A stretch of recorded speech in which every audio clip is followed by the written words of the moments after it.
Curtis on his time, breaking down the stories every view will unwind. From left to right we'll see the light. It's balance we're chasing, no fighters fight.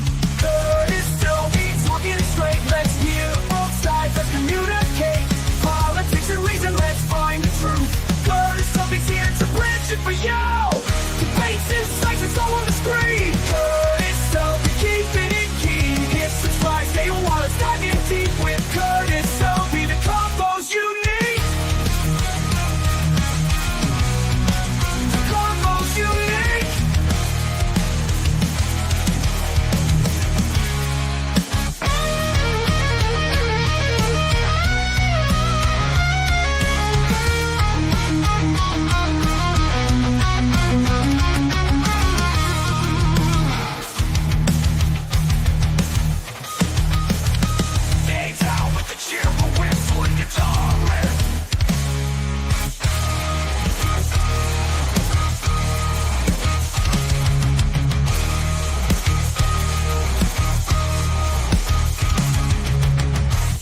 Insights, it's all on the screen. Curtis Selby keeping it keen. Hit subscribe, stay a while, let's dive in deep with Curtis Selby. The convo's unique. Curtis Selby talking it straight. Let's hear both sides, let's communicate. Politics and reason, let's find the truth. Curtis Selby's here to bridge it for you. Debates, insights, it's all on the screen. Curtis Selby keeping it keen. Hit subscribe, stay a while, let's dive in deep with Curtis Selby. The combos you need. The combos you need. The combos you need.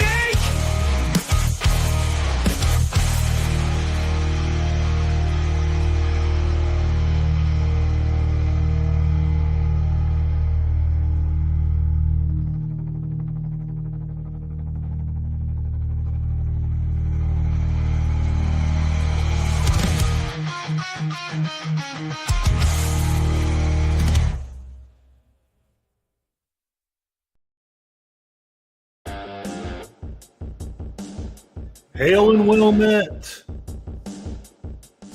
Let loose the dogs of war. My apologies for being late. Work kept me very late. That's all I'm going to say about that.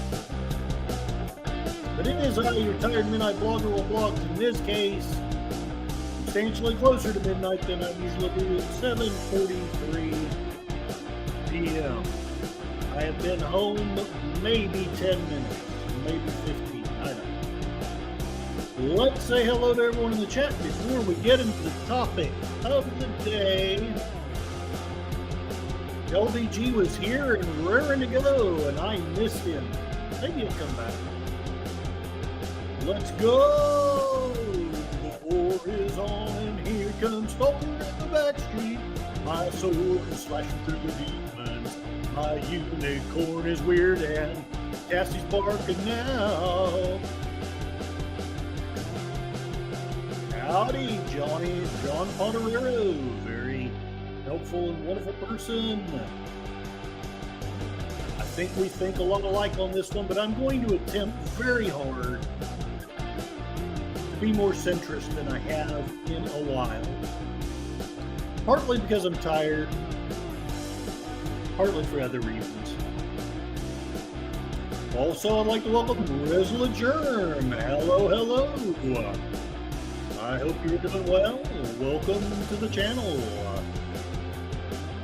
Accounting Sheep, hiya Curtis. And all I would like to say to you is, stay strong and... Or is it bad? I always get it backward.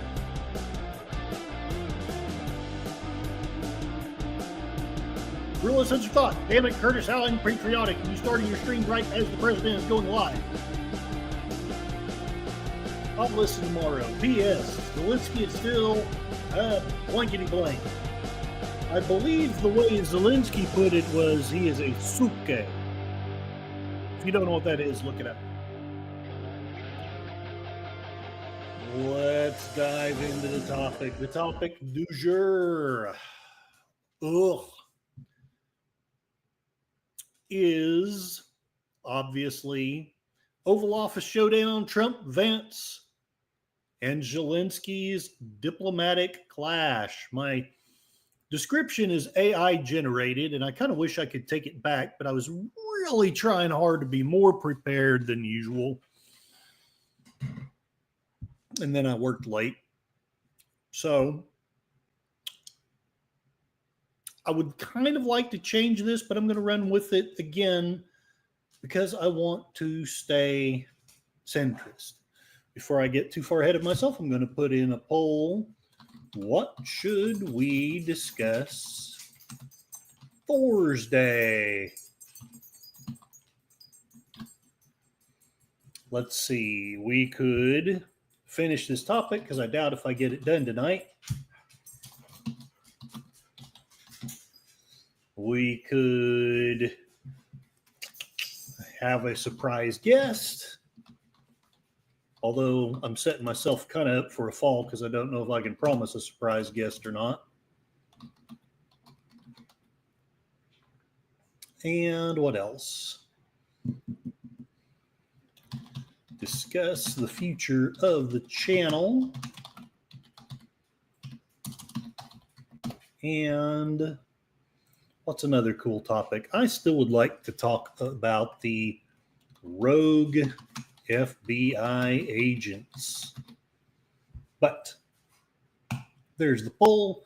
You guys decide what it will be. All right.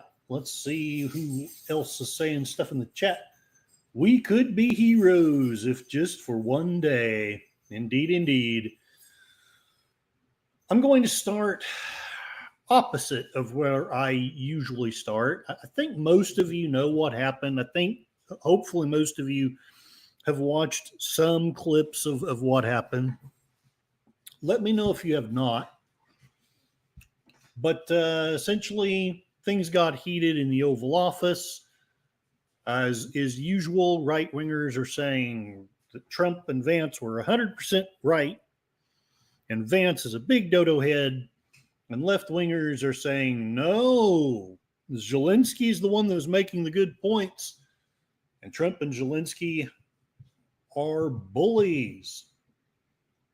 Well, let's do a little bit of looking into it and see what we think. I should have made the poll, who you think is the bully, but instead I just made it another one of these, what do you guys want me to talk about next time? I'm going to start with what I think is probably one of the more extreme versions of the left's view of the debacle. I would not be surprised, though I would frankly be saddened and disappointed to know that likely I have friends that will listen to this, and if they haven't already heard it, will agree with it wholeheartedly. But I'm really not here to tell you what to think. Let's see what MSNBC says about the topic. I'm going to skip ahead just a tiny bit and see what they have to say. Like this spontaneously. They waited to the last question. It was apropos of almost nothing. The vice president got immediately in the face of Zelensky and demanded why didn't he thank him enough? And Zelensky had thanked the United States over and over again, including in this meeting, in private and in public. It was under totally false pretenses. It was a performance of of a vile kind. And what are the consequences? The consequences are the possibility that the United States, after 80 years, is going, in a sense, to switch sides to the autocracy, to the dictator, Vladimir Putin, and leave behind Europe to its own devices, not just Ukraine, but Europe itself. Thankfully, in Europe today, you've seen the leadership in France and in Britain do its best to clean up after the elephant, the United States. It is the elephant, the United States. I don't know why Trump won with someone as humble and kind-spoken to the American voter as this gentleman. Who is this? David Remnick, former Moscow bureau chief of the Washington Post. Enigma Severus, hail and well met. Welcome, welcome. I hope you are doing well. We could be heroes. I will love you till my dying day. I really don't know that song, so I'm not going to try to sing it. Welcome, welcome. And I hope that you have some thoughts about, in fact, I would love it if you would share, if all of you would share, what do you think of the debacle between Trump, Zelenskyy, and Vance? And what do you think of MSNBC's take on said people? It's a shameful spectacle, and I have a hard Shameful spectacle. Shameful spectacle. time believing that it'll end there as just as something of little consequence. It's going to have great ramifications. And I want to get into the substance of this, which I think is so important to discuss. Ambassador McFall, though, I think we've heard the speculation David just mentioned that it was a setup. It felt like a bit of a setup. What do you think, and to what end? What do you think they're trying to achieve here? Well, they were trying to achieve messaging to their base. Vice President Vance is All your base belong to us.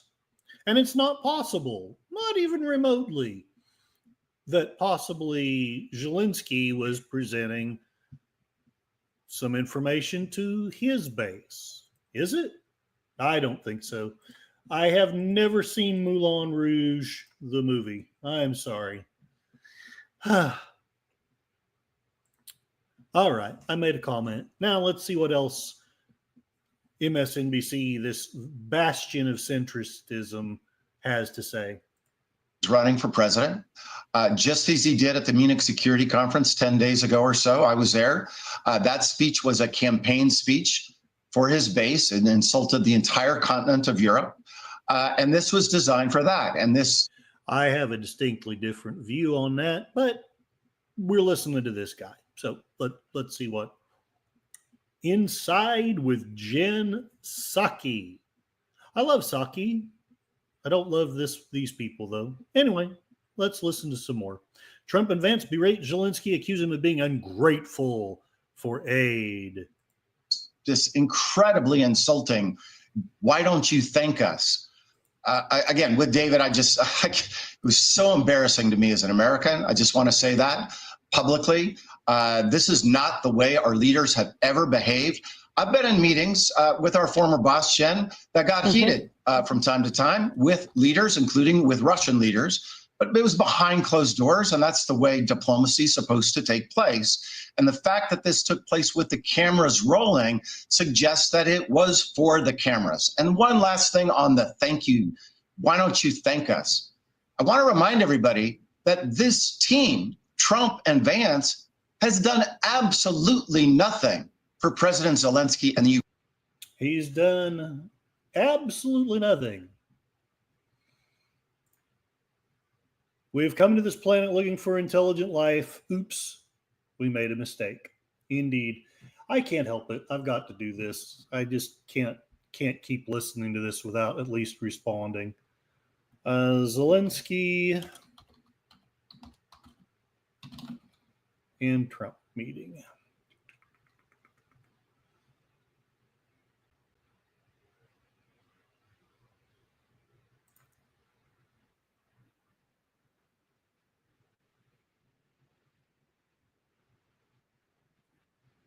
All right, let me share this now instead, because they say that Zelenskyy has absolutely nothing to thank them for. And maybe that's true.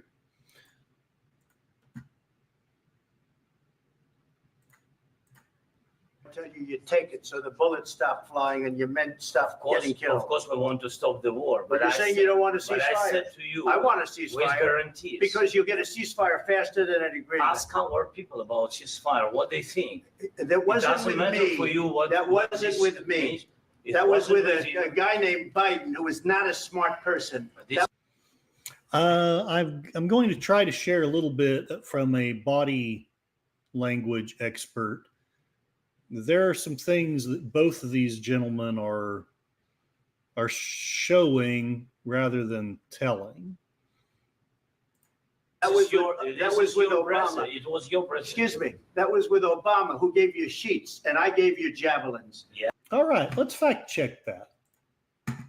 Maybe Zelensky's the one with the point. Maybe Trump is. Let's fact check it. Did Trump give Ukraine Trident missiles?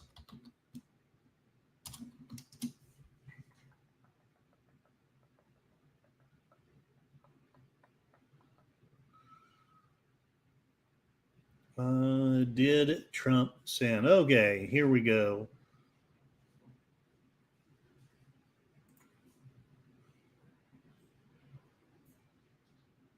Fact check from PolitiFact, and maybe who knows? Who knows? Enigma, you can't fact check. I was never a dim, Enigma. I'm here, Kapla. Glory to you and your house. I don't even know what TWSS is. I'm sorry. Okay. I'm just checking the facts here. I don't know who's right. I don't know who's wrong. But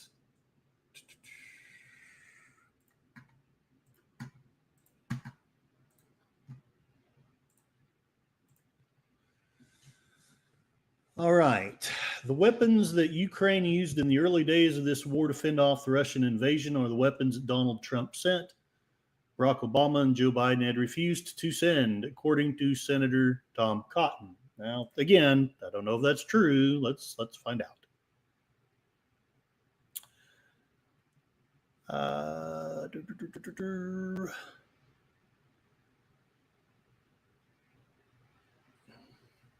Okay. So, former President Donald Trump called Ukrainian President Volodymyr Zelenskyy the greatest salesman who repeatedly gets billions of dollars from the United States. He never ends, Trump said. On June 16, on CNN's State of the Union, host Jake Tapper asked Senator Tom Cotton of Arkansas about Trump's recent comments on Ukraine. Cotton praised Trump's position on Ukraine and criticized Democrats because, that's pretty much what we all do. We criticize the other side and we praise our side. The weapons that Ukraine used in the early days of this war to fend off the Russian invasion are the weapons that Donald Trump sent. So I'm guessing that this was too old to verify what Trump said. Let's see if it verifies or denies what Cotton said. Cotton spokesperson Patrick McCann told PolitiFact that Cotton was referring to javelins, anti-armor missiles provided by the Trump administration. In 2014, Obama rejected a request by Ukraine for those weapons. Biden at the time was Obama's vice president. Trump reversed Obama's policy. In 2018, the Trump administration approved a plan to sell Ukraine Javelin missiles for $47 million. Now let's see. They've got to turn it around so that it's bad somehow. So let's see how they do that. As you can see, it is clear that this form of lethal aid was both important and provided by the Trump administration and not the Obama-Biden one, McCann said. However, here's the but. Cotton's comments don't tell the full story, which is, let's face it, there's probably some truth to it not being the full story. Cotton's comment is correct in the sense that Obama never approved transfer of lethal weaponry, but Trump did. Now, okay. Said Michael O'Hanlon, senior fellow in the foreign policy program of the Brookings Institution, a think tank, which means that he's going to say something really wise that will make our lives better. I would not implicate Biden heavily in the policy of the Obama years, and frankly, nor would I. He was just one voice at the table then. He did far more than his former boss ever did for Ukraine, and I would also agree with that, and far more from February 2022 onward than Trump ever did either, and there may be some truth to that. As the president during Russia's invasion, Biden has signed off on Ukrainian aid that included javelins. But it is true that Obama rejected Ukraine's request for lethal aid in 2014, and Trump did in fact provide it. Experts on Ukraine military assistance said that the Obama administration rejected Ukraine's 2014 request for lethal aid. The decision came as Russian forces invaded the eastern territory of Crimea in 2014, and pro-Russia President Viktor Yanukovych fled Ukraine. U.S. officials were concerned that providing javelins to Ukraine would escalate their conflict with Russia. In this sense, Cotton's claim has some truth to it. Honestly, it sounds like it's totally true. I mean, what do you guys think? However, Obama's White House did approve other aid. The United States committed more than $600 million in security assistance to Ukraine. Under Obama, the federal government started the Ukraine Security Assistance Initiative, which sent other kinds of U.S. military equipment to the country. So, there it is. Let's see what's going on in the chat. Space Fraggle sounds like Obama was more for peace. I would, however, remind you, Space Fraggle, that that was the time that we aided the overthrow and coup of the Ukrainian government. I'm not saying that that was Obama. Someone in the deep state, the CIA, basically did do that. I think that for a way too long, it hasn't really mattered who the president was or what they wanted. And I think that's why the deep state's so upset. All right. Let's see. Let's go back to the video and see what they have to say. No, that's my video. No, that's which one's that one? Oh, yes. Why in God's name should Trump get any thank you? Well, and again, I would suggest that maybe the fact that he did give the javelins and that is a fact, whether we like it or not, whether we think somebody else did more for Zelenskyy or not, it is a fact that he got them javelins. Maybe he did deserve some thanks for that. Let's go back on this. MSNBC. Ukrainian people. The American people, yes. Thank you, thank you, thank you. He said that 1,000 times. But what have they done? They've told him he has to give up his territory. They told him he can't join NATO. They told him Americans will not participate in a peacekeeping force. They have not given new assistance. And by the way, the last package of assistance, their party delayed for 6 months while Ukrainians were being slaughtered on the battlefield, and Senator Vance voted against that package. There we go. Republicans bad, Democrats good. Just remember that. You don't really need to listen to any of the rest of this. Democrats good, Republicans bad. To be fair, on the other side, it's the other way. You know, Republicans good, Democrats bad. I'm quickly losing patience with this segment, but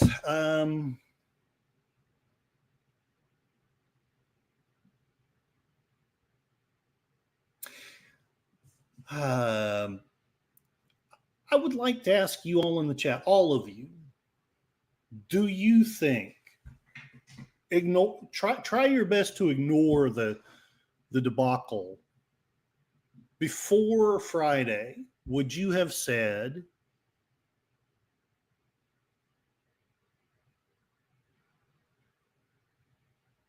that Zelenskyy owed any thanks to Trump or not? I'm very curious to know. That's what I should have put the poll about. Space Fraggle's not going to argue about the deep state. That, you know, I mean, it is what it is. You can argue it, and you might even win it, but you're not going to convince me that there aren't Democrats and Republicans both in that deep state who do not have our best interests at heart, that are running something behind the scenes that I don't like. Okay, so Enigma Severus, to my understanding, Trump only came into office recently, not 6 months ago, barely 2 months ago, when he was inaugurated January. So I don't think he's been in office 2 months yet. There were reports that Ukraine was selling what we sent them. Okay, good to know. Going to listen to just a little bit more before I finally give up in disgust. I'm not going to give up on the topic, just trying to be fair with MSNBC. So why in God's name should they be seeking a thank you from President Zelenskyy? Now, I want to say it ended badly for everyone. I think the Ukrainians regret this meeting too. I hope they can get it back on track, but I'm not optimistic because I don't think fundamentally Trump cares about a peace deal. He cares about his relationship with Putin. Whether there's peace in Ukraine or not is entirely a secondary or tertiary concern of his. David, let me ask you about the kind of the what next of this all, because there are reports over the course of the last 24 hours that Europeans are going to present a plan. Obviously, the United States has long been a huge provider of security, equipment, financial assistance. What are the European? What do they have the capacity to do, and what gaps can they fill? Will there still be big ones here? Well, the Europeans have great wealth, and it's quite possible that they're going to kick it. Yes, the Americans, they are a bunch of big dodo head, dumbhead nom-noms that elected Trump to the office and therefore do not deserve any thanks. But Europe, they have great wealth and suavity and savoir-faire. Thank God for Europe and all their incredible elegance, because America is just a bunch of rat-infested, flea-ridden, knuckle-dragging rednecks from hell that voted for Trump. And even those few paltry liberals that are abound, it is still their fault because they allow the knuckle-draggers to live. Maybe I shouldn't have tried to be centrist. Maybe I'd have been less hateful if I'd have just went with what I wanted to go with. Okay, see what's going on.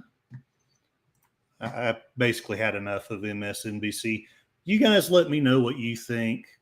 I've told you what I think. I think look, I learned nothing from this piece except that these three people have contempt for me.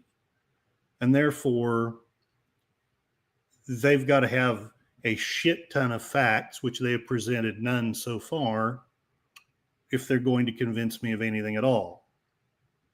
But I'm done listening to them for the moment. Let's now, and again, I really am trying to be centrist. It probably doesn't sound like it, but I am. I'm listening to the stuff of the other side, and okay, let's see what The Guardian has to say about the meeting at the White House. It ends in disagreement. So all they really do is they play the video. We can play the video. We've played the video before. I think everyone's watched it. Please let me know if you haven't. I'll be happy to play I'll be happy to play the whole damn thing if that's what we need. This doesn't tell me a damn thing. Everybody told me that this was a great article. Maybe I'm a moron, but I don't see anything here. Press conference between the U.S. and Ukraine leaders canceled. No mineral deal signed after angry scenes. This blog is now closed. Well, this really didn't tell me much. U.S. military support for Ukraine hangs in the balance. Talks over a minerals deal have collapsed after a meeting between Donald Trump and Volodymyr Zelenskyy descended into acrimony at the White House on Friday.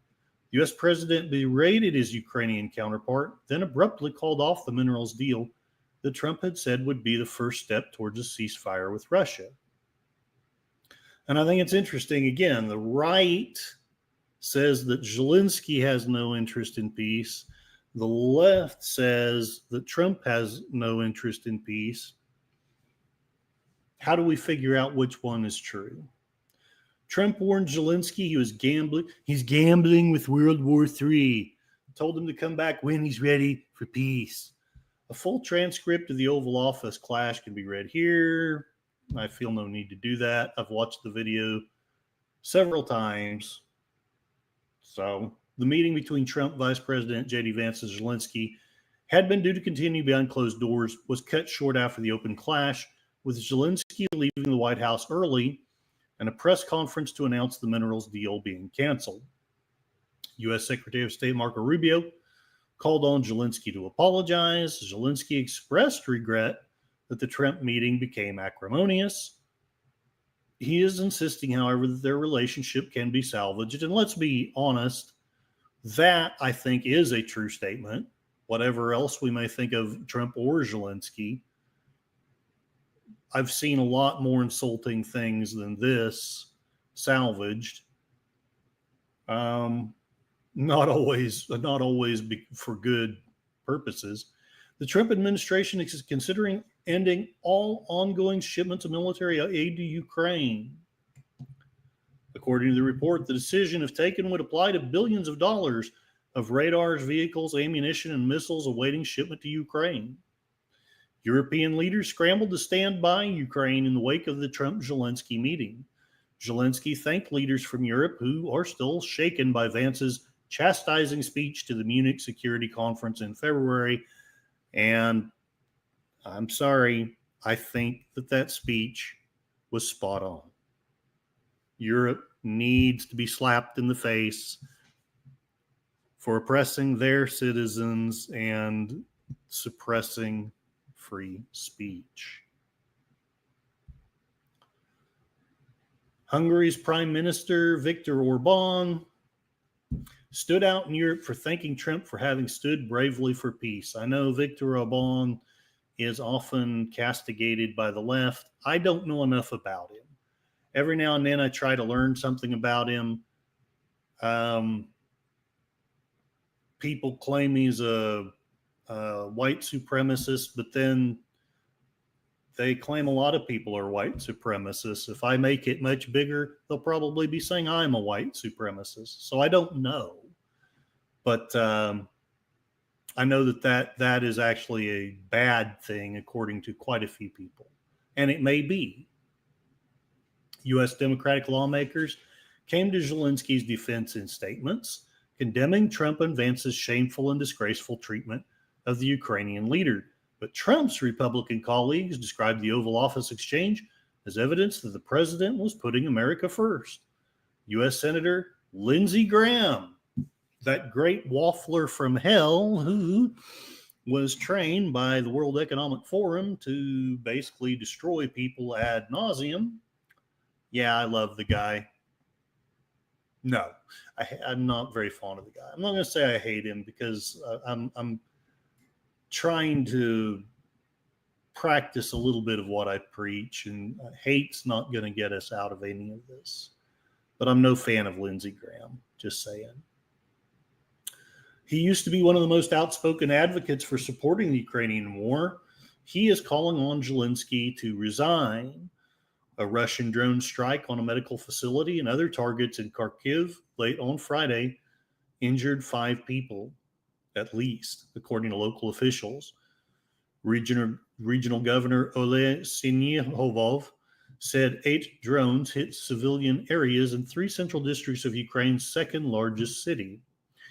More than 50 people were evacuated from the medical facility, and emergency crews were bringing a fire triggered by the strike under control. He said dozens of buildings were damaged. Volodymyr Zelenskyy has said that the public row with Donald Trump is not good for both sides. Also said that Trump needs to understand that Ukraine can't change its attitudes towards Russia on a dime, which is a fair statement. That is absolutely a fair statement. You've been at war with these people for 4 years, I think. Math is hard, and it will take some healing. It sure will. I will agree with that statement by Zelenskyy. Okay, let's move on. Again, I'm trying to listen to what the other side says. Somewhat. I may be making fun of some of it, but I want to get their side down before I start getting all partisan and stuff. Putin congratulates manly Trump, suggests rekindling their bromance. This is Vanity Fair. The Russian president said he was impressed by Trump's response to the attempt on his life, signaled a readiness to resume their star-crossed alliance. I don't think this is going to have much to do with the actual thing, though.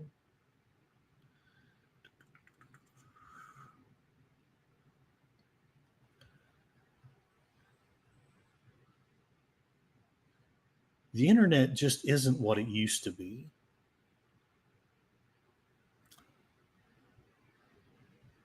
Russian President Vladimir Putin, already an experienced flatterer of U.S. President-elect Donald Trump, praised the Republican in public remarks on Thursday, said he was ready to talk to him. Speaking at annual meeting of Volodymyr Club in Sochi, Putin congratulated Trump on week's electoral win, said he was impressed. He turned out to be a courageous man, Putin said in the remarks translated by Politico, who, as we all know, are centrist and are not in any way a mouthpiece of government. He showed himself, in my opinion, in a very correct way. Courageous, manly. That was totally worthless. And then, lastly of all, let's go to the AP. Once again, let's see if the internet has let me down again. I should just quit trying to be centrist. I should just quit trying. The internet hates me, so why do I bother? Okay, the AP. So this should be centrist, and it should be accurate. And if it's not, I'm going to blow my top. What they said: Trump, Zelenskyy, and Vance's heated argument in the Oval Office. The argument, it was broadcast globally. It was led to the rest of Zelenskyy's White House visit being canceled. Okay, so I guess it just shares what they said, which is fine, you know. For 4 years, according to Vance, the United States of America, we had a president who stood up at press conferences and talked tough about Vladimir Putin, and then Putin invaded Ukraine and destroyed a significant chunk of the country. The path to peace and the path to prosperity is maybe engaging in diplomacy. We tried the path of Joe Biden, of thumping our chest and pretending that the president of the United States' words mattered more than the president of the United States' actions. What makes America a good country is America engaging in diplomacy. That's what President Trump is doing. Can I ask you? Sure, yeah. Okay. So Putin occupied big parts of Ukraine, parts of Eastern Crimea. So he occupied it in 2014. So during a lot of years, I'm not speaking about just Biden, but those times was Barack Obama, then President Obama, then President Trump, then President Biden, now President Trump. And God bless, now President Trump will stop him. But during 2014, nobody stopped him. He just occupied and took. He killed people. You know what the Trump 2015, 2014. Oh, 2014. I was not there. That's exactly right. Or no, sorry, Vance. That's exactly right. Yes, but during 2014 to 2022, the situation is same. That people have been dying on the contact line. Nobody stopped him. You know that we had conversations with him. A lot of conversations. My bilateral conversation. And we signed with him, me, like you, President, in 2019. I signed with him the deal.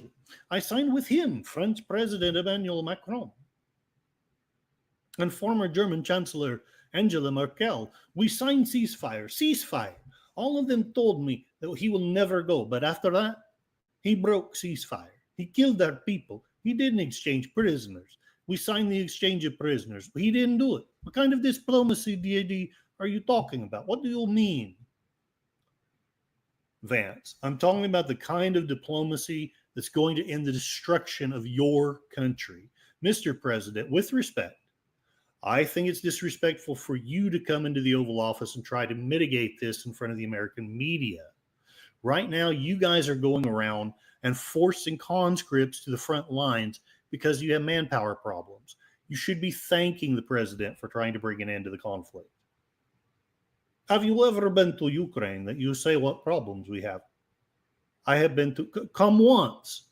I've actually watched and seen the stories. I know that what happens is you bring them on a propaganda tour, Mr. President.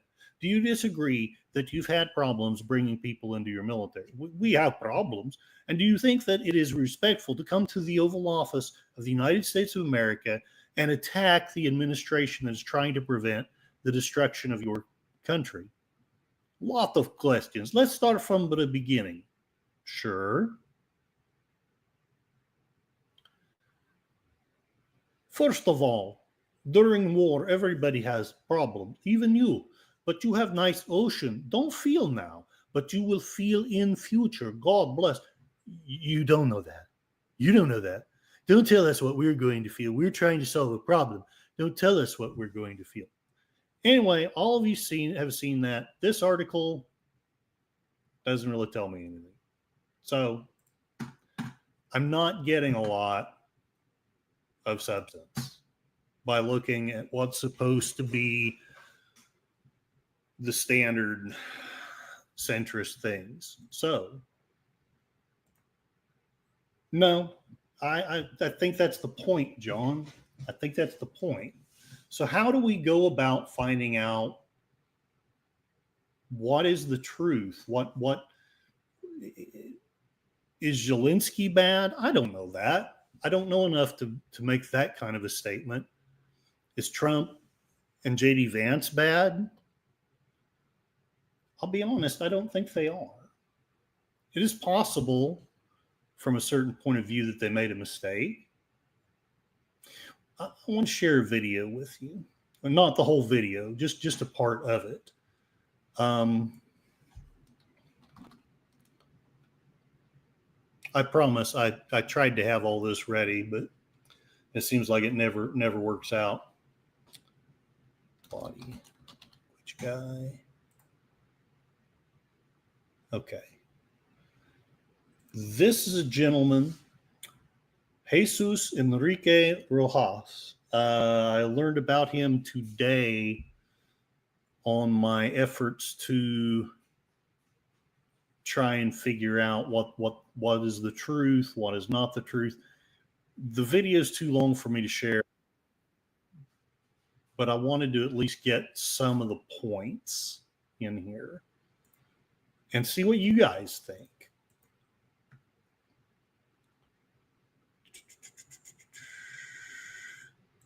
How this 9-minute meltdown exchange changed the world forever, by Jesus Enrique Rojas.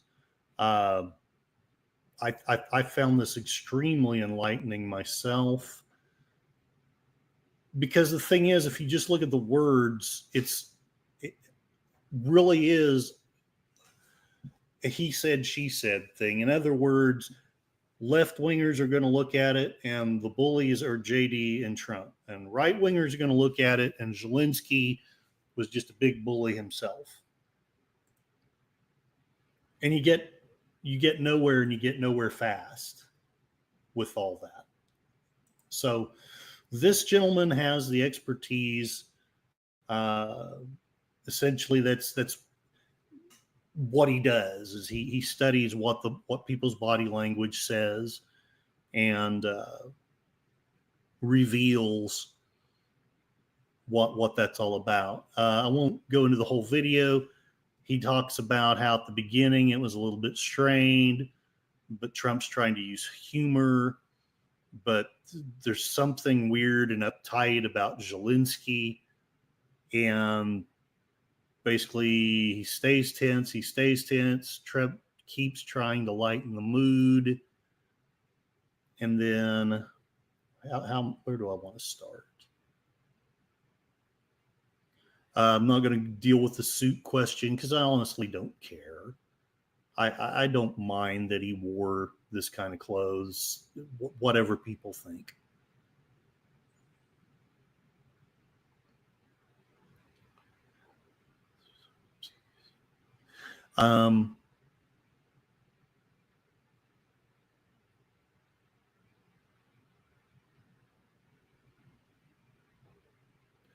Zelenskyy won't compromise here.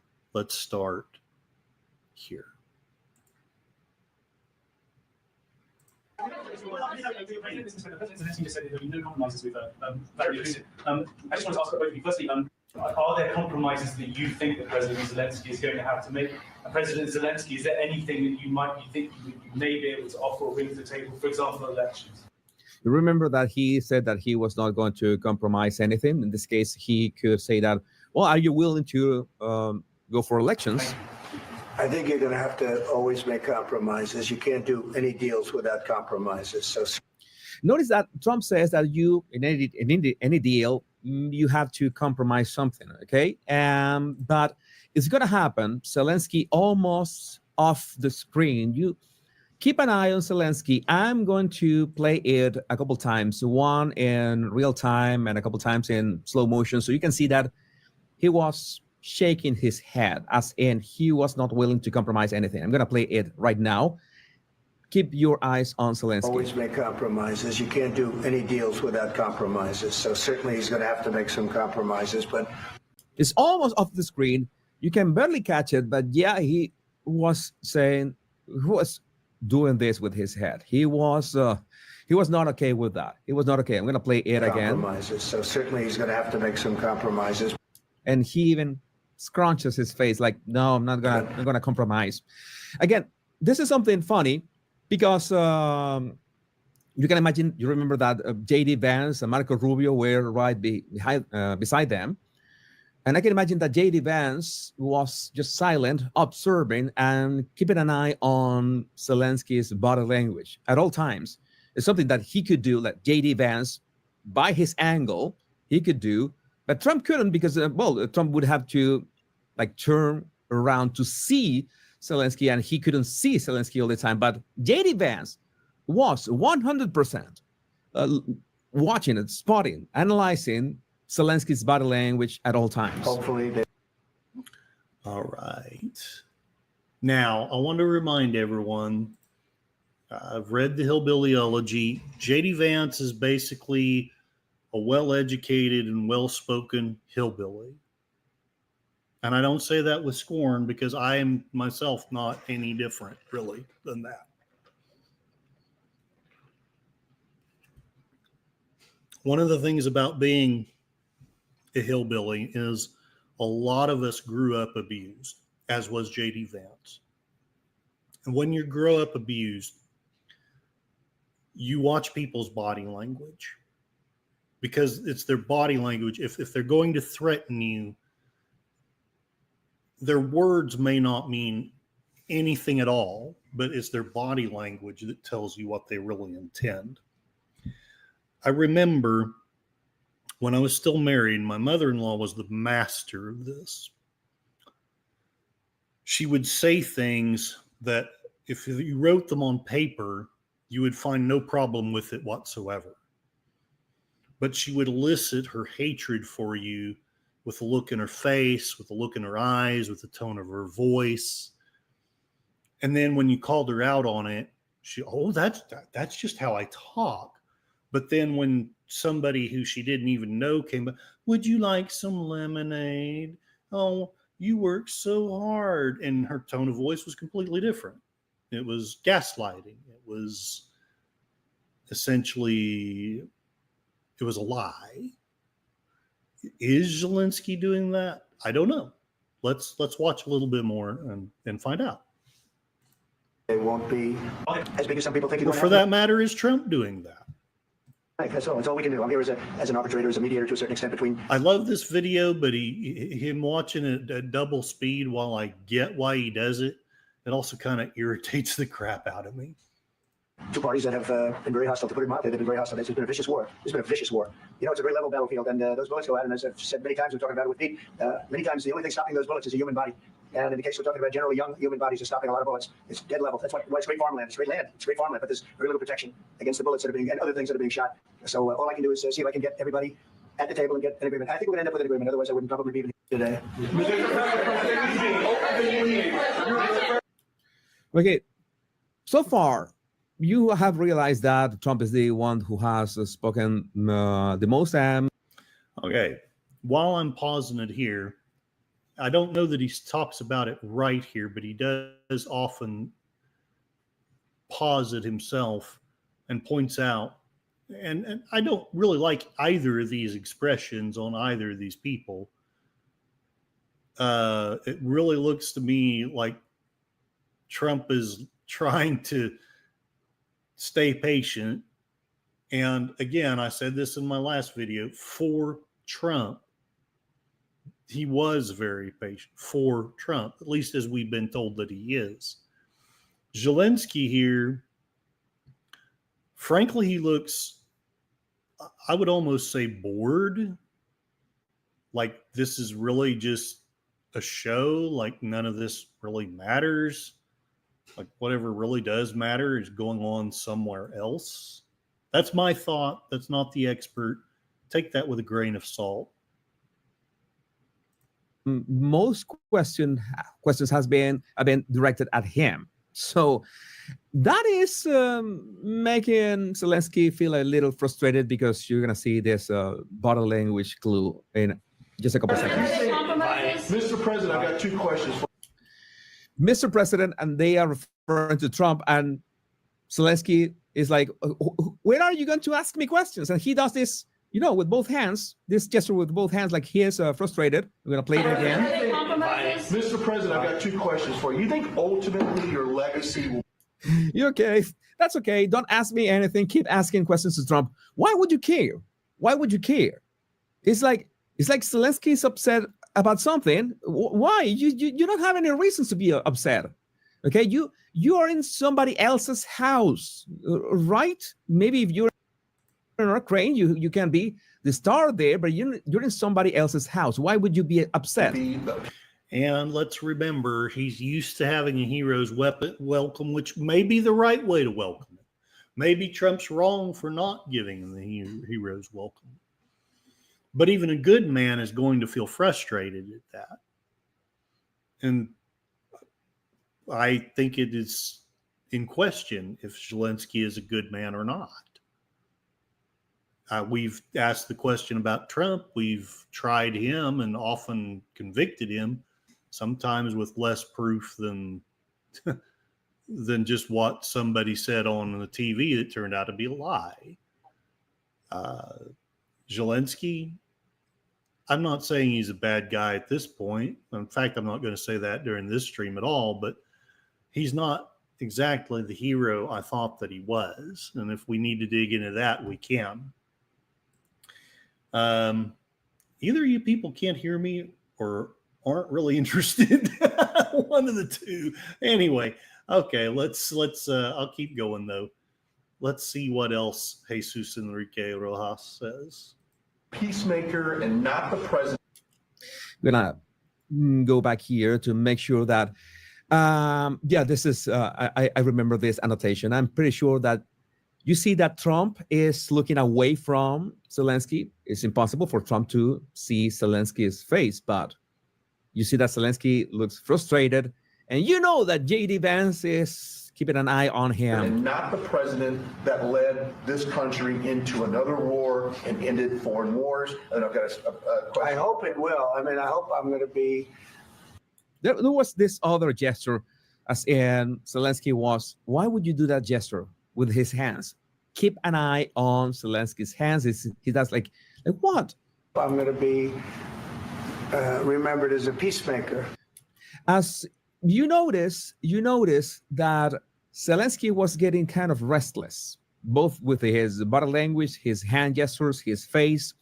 maybe his voice. Well, I couldn't say that his voice because he didn't have many chances to speak. And every time he spoke, well, he just answered the same. Like the United States has to be, has to go into this in one way or another. So This would be a great thing if we could do this. I'm doing this to save lives more than anything else. Second, just to save a lot of money, but I consider that to be far less important. So I hope I'm going to thank you, Brian, for that question. It was a nice question. I hope I'll be known. Going to skip. we the see an suit emotional question. reaction in Zelensky. So you begin to see that there's a pattern. Another pacifying gesture. Another leader of a country got upset because somebody asked him, well, Not in a good situation. What was your second? Second question for President. now, this journalist had two questions, and this is the moment that the second question comes, and this is the suit question for.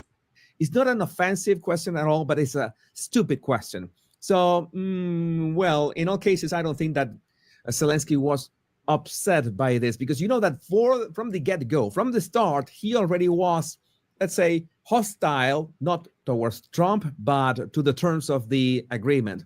That is important to understand. It's not like, oh, he went, he was upset because all the treatment or how rude was Trump and J.D. Vance at the end. No. He was going against this from the get-go and trying to force Trump into acknowledging something that was not in the agreement in front of the cameras. So that was a lot in bad faith. So Do you think that he's right? Did you notice, did you see when you watched it, hostility on the, like passive aggressive, subtle hostility on the part of Zelensky? Please let me know. Maybe this guy's full of crap. Maybe I'm full of crap. Okay, I did say I was going to skip the suit question, so let's skip to normally security guarantees. Okay, let's go here. During those periods, he had conversations with our side, and we had Normandy format. that shake of Trump's head, Trump shaking his head, I think that he was thinking, he already knew, I think that moment, the 24 minutes, I think that this is the moment Trump knew that we are not going to sign anything, are we? We are not going to sign anything. And he does something with his mouth as well. And we had Normandy format, the France, Germany, Ukraine, and Russia. And he broken 25 times. That's why we will never accept just ceasefire. It will not work without security guarantees. Again, no ceasefire will work without security guarantees. When Trump just told him, okay, but this time will work because Putin doesn't mess around with me. I am in charge right now. I'm not Obama. I'm not Biden. This is gonna work. And no, he's like a recorder. He had his talking points. Oh my God, I'm spoiling my conclusions about this.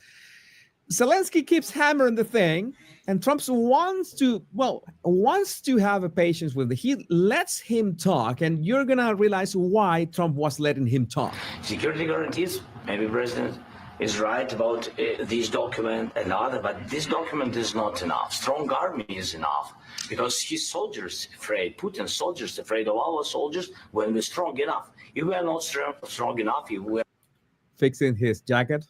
You know what that means? empty.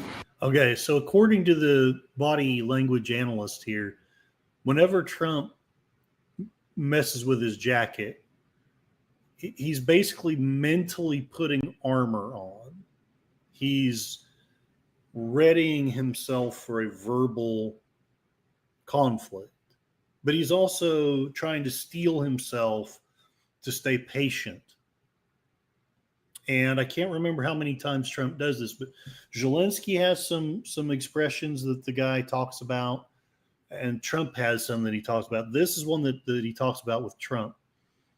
Essentially, he's arming himself, he's preparing himself, but he's also telling himself, not just yet, let's stay patient, possibly because he wants to salvage it, or possibly, as some people suggest, it is a setup. I do think that this was a setup, but I wonder if we really know who set up who. If our storage is empty, we can't defend our land. Today, he knows that we have all the world knows that we have meeting. Yes, why he's using ballistic? Putin today using ballistic. Trump is the one going ballistic. Only that he doesn't want to show. Now hospitals, schools, and etc. ballistic. So he knows that we are here, and that President Trump is really have goodwill to stop this war. And you hear now the president. So why he's using? So he doesn't want to stop. He doesn't want. But I hope that we will do it. Really, we'll do it. Security. When we speak about security for, I don't know, the upteenth time, we are only halfway. This is only halfway. Okay, the best is yet to come. But just so you realize the amount of patience that Trump had with Zelenskyy, which only had one goal in mind, to get Trump to acknowledge that the United States was going to grant some kind of security guarantee for Ukraine after the ceasefire deal was signed. Okay, after watching this video, and I'm going to play a few more segments, but it reminded me of when I would be dealing with my ex-wife on a lot of levels. One of them was she would continually say what she wanted me to think and what she wanted me to say, and she wasn't going to stop saying that until I agreed with her. The difference is Trump doesn't have to give a shit about this guy. I don't mean to be really crude, but he really doesn't have to. If Trump was the jerk that everybody says that he is, he could just let Ukraine go hang, which I'm sure that's what people are saying he's doing. But I would suggest that if that were true, why even go through this farce? Why bring Zelenskyy out here? Why ask him to sign anything? If he really doesn't care about peace, if all he cares about is Putin, if he's putting Europe first instead of America, which I haven't been able to do the mental gymnastics on that, but that's what the left is telling us, is that he's putting Russia first. Russia. And I guess it's possible, but my thought is a lot of the American voters voted for him. I voted for him with the hope that rather than getting Americans killed, he would find a diplomatic way to end this war. And it really sounds to me, let me know what you think. It sounds to me like Zelenskyy is asking for boots on the ground. And if Trump did do that, I, for one, would lose a massive amount of respect for him. Hard, respect that he won hard in these last 6 months. I grant I'm just one person, but I think there's a lot of us in that boat that if we just decide, okay, we're going to send boots to the ground, like without any kind of peace concessions or without any talks or without, the mineral rights thing, I don't know how I feel about that, but boots on the ground without something, not just to compensate us, but to make it so that this is an American fight, not just a Ukrainian fight. If it's not an American fight, I don't want troops over there. And I feel bad for Ukraine, but I'll be honest, I would rather that entire nation fell than that we lost 100,000 American soldiers. I'm just saying. Because the American soldiers, they're ours. Ukraine, I love them. I feel for them. But I don't want lots of American troops to die for them. I don't want any American troops to die for them. Hail Sashi, the man from the future. I'm annoying the crap out of everybody today. Would jumping to conclusions be considered mental gymnastics or mental athletics? I love to jump to conclusions. It's my funnest way to spend my time. All right, let's skipping ahead. let's skip ahead to this. American soldiers will fight. The fact. And when he will. Because to me, everyone talks about J.D. Vance, but for me, this is where the speech, this is where the debacle really flies off the rails. Go there. If we will not stay, you will fight. Okay, this I think this was the moment that the pictures of Marco Rubio, that he was really upset, that he was boiling, and J.D. Vance was not pleased at all, but we cannot see them. But I'm pretty sure that they did not nobody liked this, what Zelenskyy said here about American soldiers. He began to say that, okay, he's claiming that American soldiers will end up fighting whether they like it or not. He's literally poking Trump really hard right now, okay? Just understand. It's like he's saying, okay, your soldiers are going to be in a fight whether you like it or not. Tell me. Now, there's two ways to look at that. And it is quite possible that there's a language or culture barrier here, but body language and the words, you can translate it, according to this guy, and I agree with him for what that's worth, as your soldiers will be fighting whether you like it or not. Two ways to look at that. What I hope, just giving him the benefit of the doubt, what I hope Zelenskyy meant was, if you don't support us, Russia will eventually get stronger and stronger, and you will end up fighting Russia whether you like it or not. But this is not the translation that came across to Trump or Vance or Rubio. And after watching this video, I've shifted my view to be closer to theirs. It sounds more to me like he's saying, you don't have the say here, Trump. You're not really the one in power. Your troops are going to end up fighting for us, whether you like it or not. Now, I could be wrong about that being the right translation, but I would suggest that I'm not wrong. That's what's going through Trump and Vance and Rubio's heads right now. At this point, no, I'm going to get to J.D. Vance's statement, and then I want to say something about Vance and about hillbillies and rednecks. In fact, I'm going to skip ahead to that because I want to make my point about that. And Vance tag teams himself, and this is the moment when the real action begins. So look, for 4 years, the United States, things have already gone off the rails, but this is when everyone's kind of deciding, hey, it's gone off the rails. Let's have our say out. Vance said in his interview with Sean Hannity that he was trying to salvage the situation here. And only because I'm a redneck, I'm willing to concede that that's what he was trying to do. But whether or not it helped or hurt, I think is absolutely something that I will leave to whoever's judgment. I know my opinion on it, but I'm not strong enough in that opinion to try to tell you to think the same.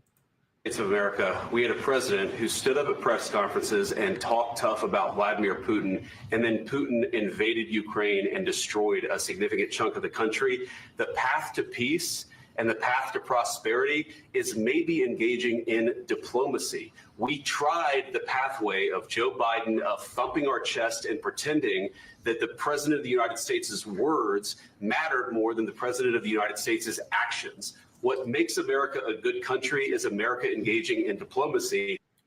This is important.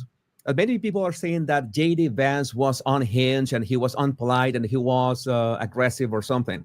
He was just stating the obvious. If you have been trying the Biden approach for all the Biden administration and it hasn't worked, maybe they have to change the approach. Maybe with diplomacy, they kind of at least make Russians and Ukrainians not kill each other. That's all that J.D. Vance was saying at that exact moment. He was saying nothing else. And for some reason, is that triggered Zelenskyy. Like Zelenskyy just went completely unhinged because of that. President Trump. All right. So,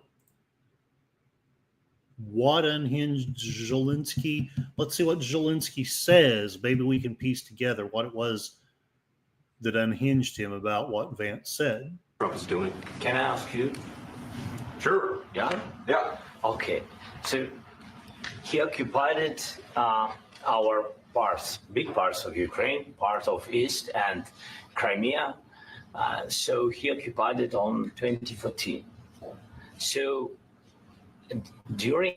Notice that J.D. Vance is still nodding with his head and still willing to listen to Zelenskyy at this point. A lot of years. But he didn't point this out, but I noticed that Trump, he's not nodding. He's got his hands down. And I'm not the body language expert, so I'm just going off of my half-baked ideas. But it's almost like, I don't want to say a prayer, but almost like be patient.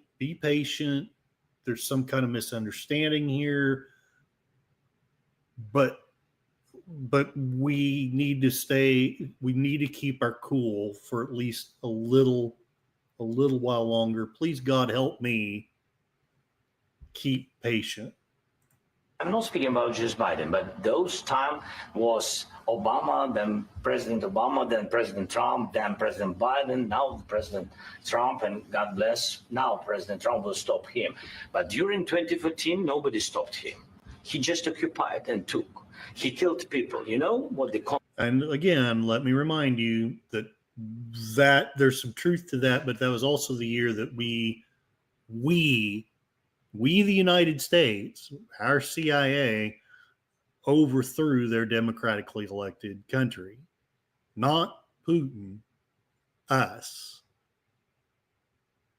And Biden, or Putin, my take on it is he kind of took advantage of that, and not so much that he retaliated as he took advantage of that.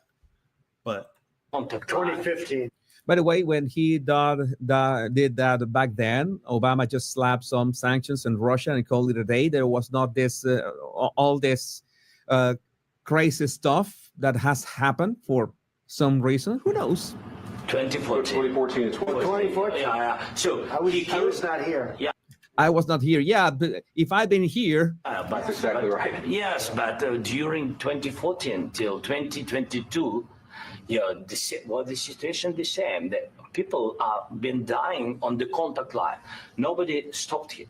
You know that we had conversations with him, a lot of conversation, my bilateral conversation, and we signed with him, me, like a new president.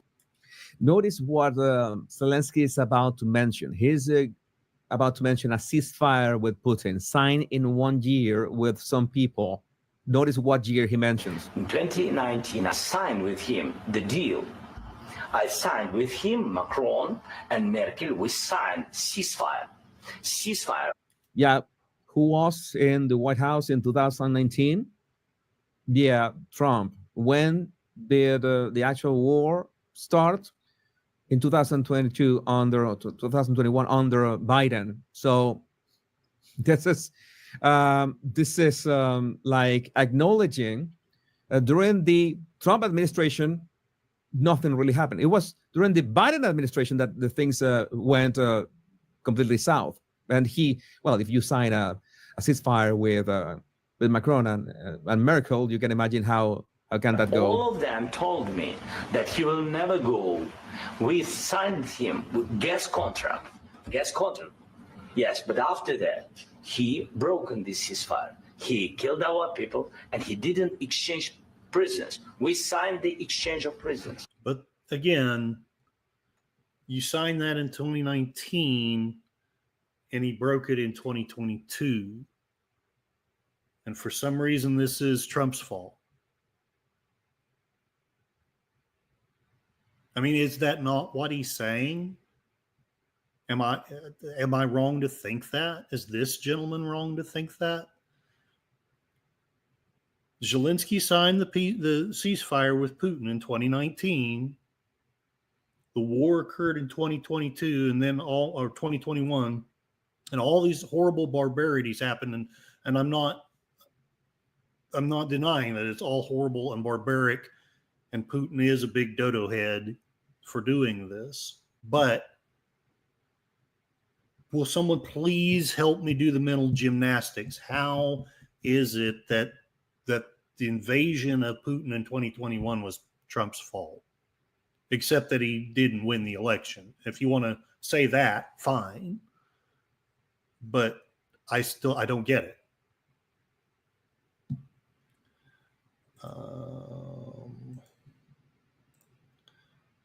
And then I'm going to skip a little. Well, no, I'm going to keep playing for a bit. I need to be careful because I don't want to take all this guy's work and I don't want to get a copyright strike, but there's so much in this. I really recommend that if you want to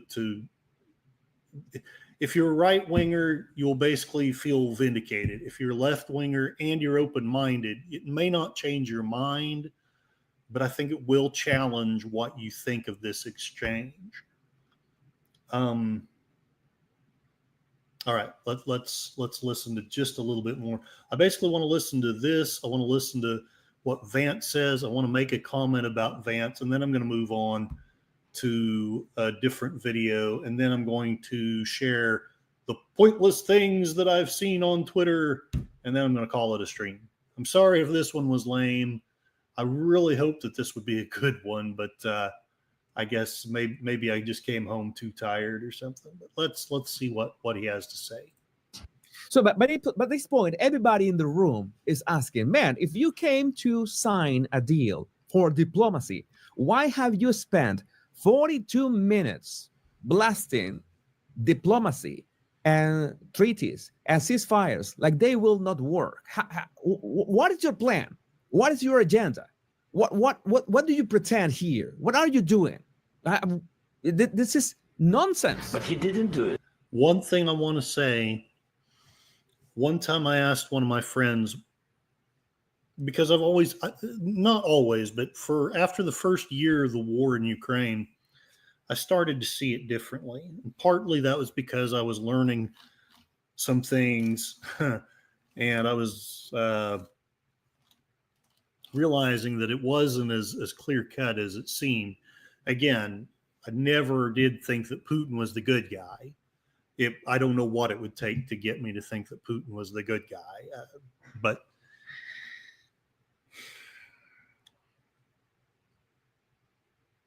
I asked one of my friends, what is the definition of victory for Ukraine? It was one of Rush Limbaugh's principles, and I still hold to this one, that unless you're absolutely forced into it, going into a war with no clear definition of what victory looks like is insane.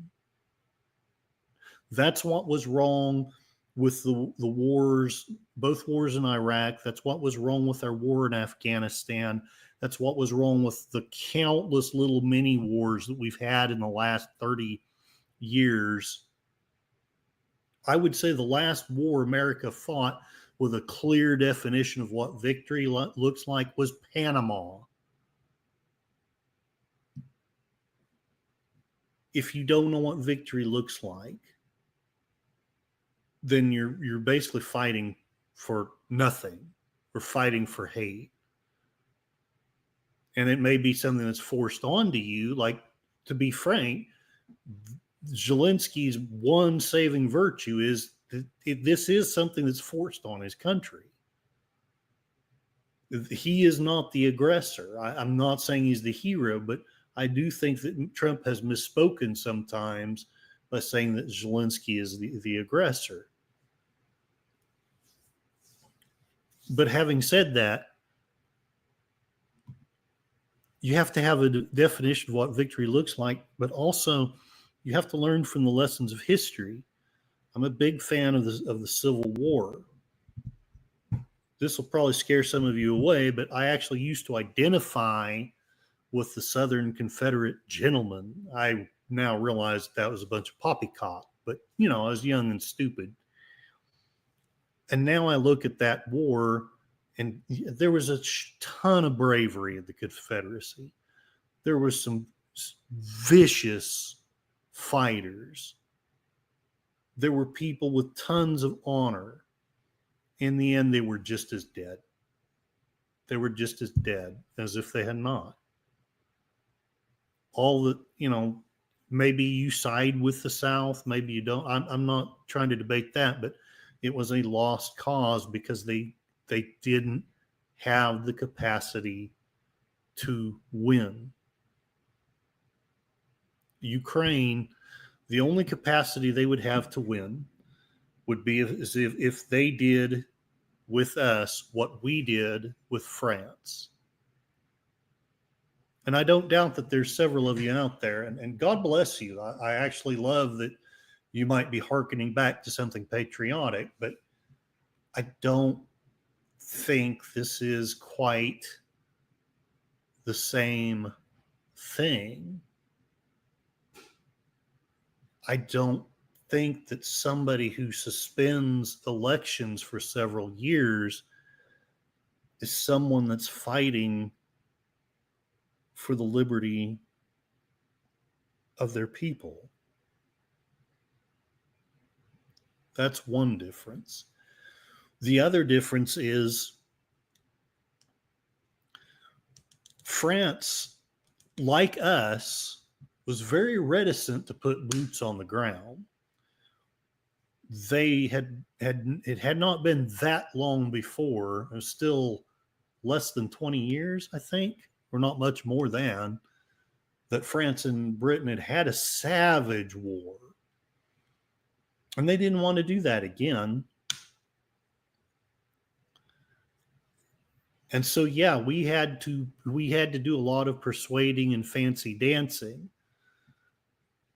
I want to humbly suggest that Zelenskyy, you may love him, you may like him, he may be a hero, and I may be wrong about him not being a hero, but he's not a Benjamin Franklin.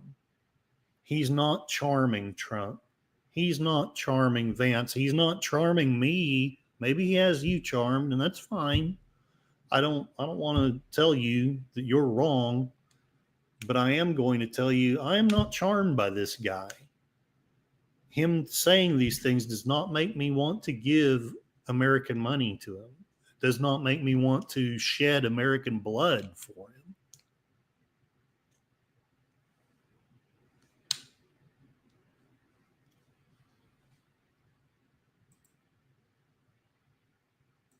All right. Let's see how Vance ends up here. What kind of diplomacy, JD, you are speaking about?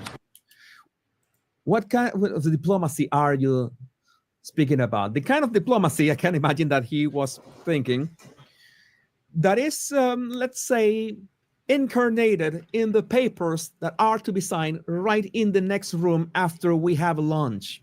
We can sign the papers. That is the kind of diplomacy. That's why you flew all the way from Ukraine here to the United States and are in the White House, sitting in front of the cameras with Donald Trump. That will make sense, right? What do you mean? I'm talking about the kind of diplomacy that's going to end the destruction of. Notice the arrogance of Zelenskyy when he asks that question. He immediately leans back, crosses his. Yeah, Vance hasn't even said anything. Now, to be fair, maybe Vance has some kind of body language that's eliciting this response. But it's like Zelenskyy was already pretty much closed off. And now he's got the arms crossed. He's defensive. He's closed off to anything else that's going to be said. At least that's what he's eliciting. I used to have a thing, and I still do if I don't watch myself. I just naturally crossed my arms because, well, who knows? Maybe my psychologist could tell you. But I learned that when I'm trying to interact with people, don't do that. Keep yourself open, because then people think, oh, Curtis is open. Curtis is fun to talk to. Curtis is someone I want to talk to. Curtis is someone I want to have lunch with and sign peace deals and so on and so on. This guy, and it you know, if you want to say it's Trump and Vance's fault, I'm still willing to listen to that argument, but this is not a guy who I want to really interact with. He's tense. He's nervous. He acts guilty. You can say whatever you want about Trump and Vance. Maybe they act like bullies, but they don't act like they've got guilt on their conscience. And maybe they should, but that's not the way they act. Arms, raises his chin. Mr. President. Yeah, that arrogance of the chin. Something I want to say.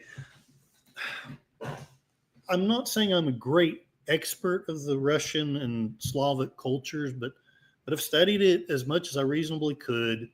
I seriously thought about moving to Russia when I was a younger man. I thought about joining the FBI. I had all kinds of stupid ideas.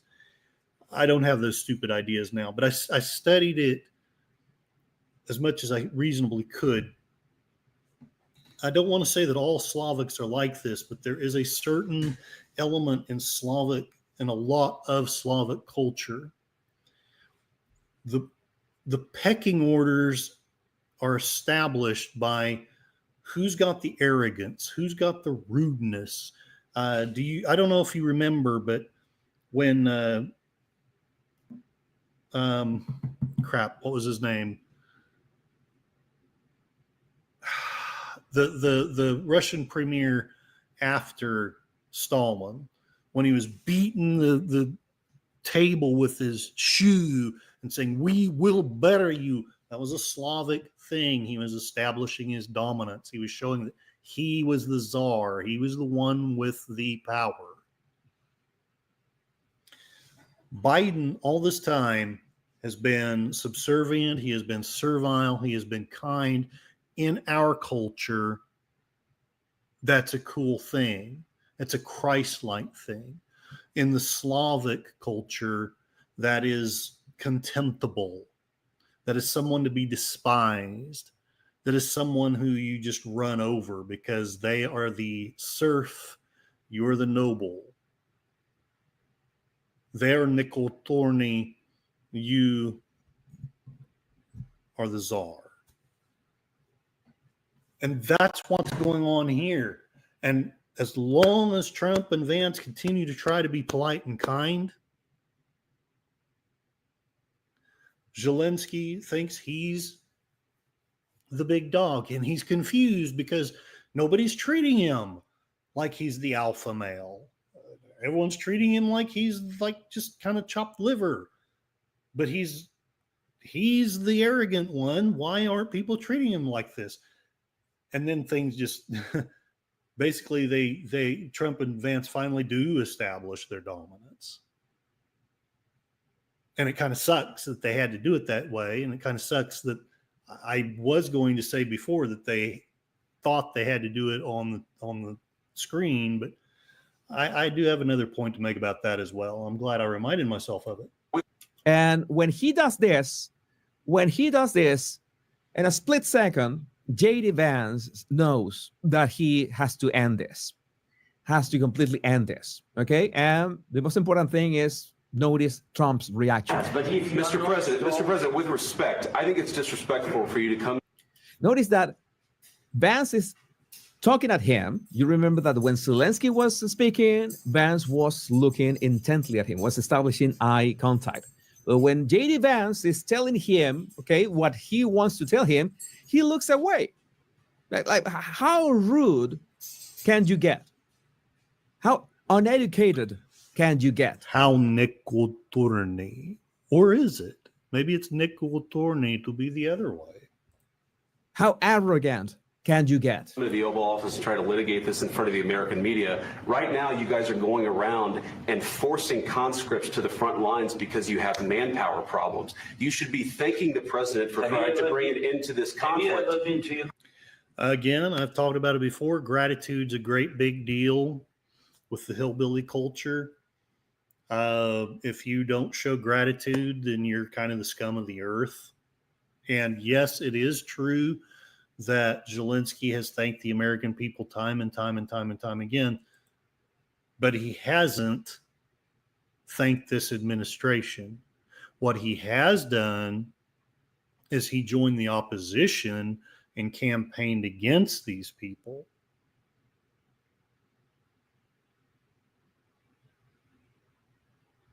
Now, Trump and Vance, I don't know, they won't hear this, but I would suggest that from this point on, they do act like the tough guys, because Zelenskyy will get that.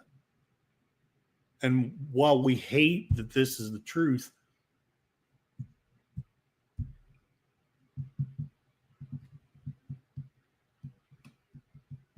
so will Putin, because it's their culture. That's the way it works. Putin has done a good job of being the iron hand and the velvet glove, but make no mistake, he's Slavic. He's got that in him. And when you say that Trump is Putin's lapdog, if Trump was Putin's lapdog, then the invasion would have happened then, because that's the Slavic way. That's the Slavic mindset. Something else I want to say about this, when with Southerners, with hillbillies, you do not disrespect someone in their house. You just don't do it. I had a neighbor recently come over about 6 months ago. He kept coming over while I was streaming, and I kept telling him, please don't do that. Please give me a call. Give me, something.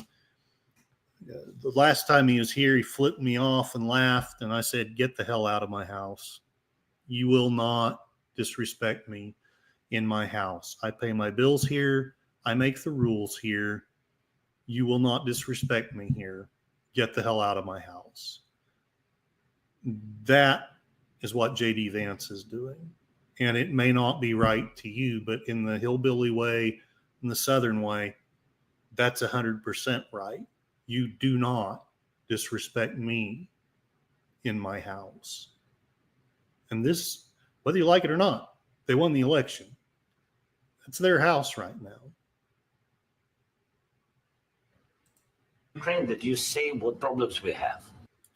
Have you ever been to Ukraine to see what problems we have? Well, you know that the internet exists. You know that intelligence exists. You know that there's so many ways to understand what's happening in the other side of the world, thanks to things like the internet. I have been to. Come once. I've actually watched and seen the stories, and I know what. Now, this is going to be a rather, let's say, controversial part, because there are reports of Ukrainians that have detected that Zelenskyy at this point said the word "suka blood," and yeah, I said that, which essentially means, some say that it means bitch whore. Yes, suke is essentially a whore. I don't know. I can never quite hear it. I know he says something, but I can't quite catch what he says. But if he did say suke to these two, that's about the most insulting thing that you can say in the Slavic culture. It would be like me saying that you're a fuckhead or a motherfucker, or you name it. That I can't think of an insult much worse in our culture than suke in the Slavic culture. If he really did do that, and if Vance even had an idea, or Trump even had an idea of what that means, then yeah, the whole rest of this meeting is done. There's nothing more to do now but hopefully cool off and apologize later. I'm going to skip to the end and get this guy's analysis of what he thinks is going on. It has become pretty much what I think is going on, if you can't tell. Litigate those disagreements rather than trying to fight it out in the American media when you're wrong. We know that you're wrong. But you see, I think it's good for the American people to see what's going on. Okay. I want to pause it there because the first 2 times I watched this, and the first couple of times my conservative friend watched this, we both thought this was a dumb thing for Trump to do. No, let's take it to the back. Let's not have this scene in front of everybody. What in the hell are you thinking? Give me a second here. I got to look something up.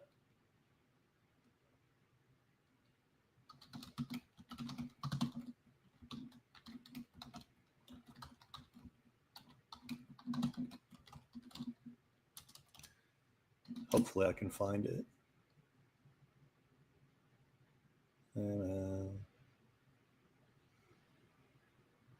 The internet is just so worthless anymore.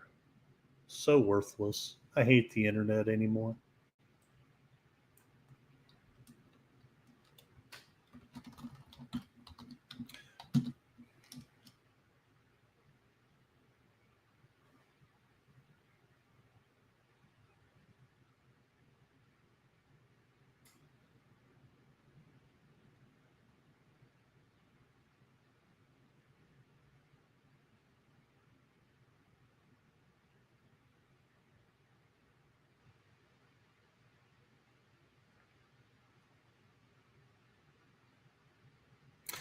Yeah, the internet's not going to share this with me, but I want you to do a thought experiment. Not to convince you, but just use your imagination for a bit. Because Curtis is bad and doesn't have the sources, but actually it's because the internet freaking hides the sources. How many times did we hear that Trump leaked something during his first term? He was so stupid. He was such an ignoramus. He leaked things. What a moron. And again, I can't find the sources, so I just have to suggest that it's possible that later maybe it wasn't Trump. Maybe it was somebody else that leaked all that stuff in order to make him look bad.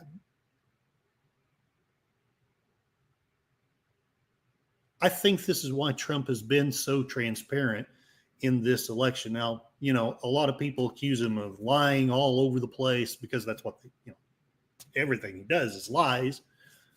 And then it turns out that 70% of what the media says is lies. Who do you believe? Well, okay, fine. You don't believe him. You don't believe them. But at the end of the day, when we look at this video of Zelenskyy, we know what the hell happened. There's no leak. There's nobody to say, oh, Trump said this or Zelenskyy said that. It's right here. It's right in front of us to see. Whether you agree with me, you disagree with me, we don't have to look up some source that's later deleted off of the internet. We don't have to figure out, well, somebody whispered this and that. Did Trump leak that? Are they really that stupid? No, it's right there. And of course, I know what the left's thinking. Oh, yeah, there's stupidity is right there to see. And I would suggest, no, I really don't see him as stupid in this. The more I watch it, the more I see a man that's in control of himself as opposed to someone who's controlled by someone else.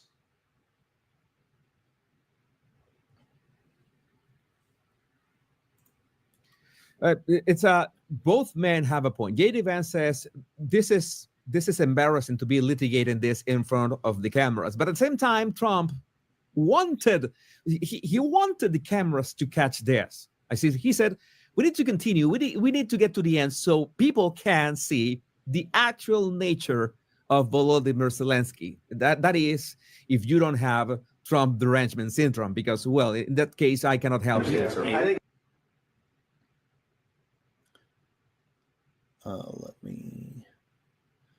I'll skip Trump's comments. Everybody's played those. Everybody knows what they are.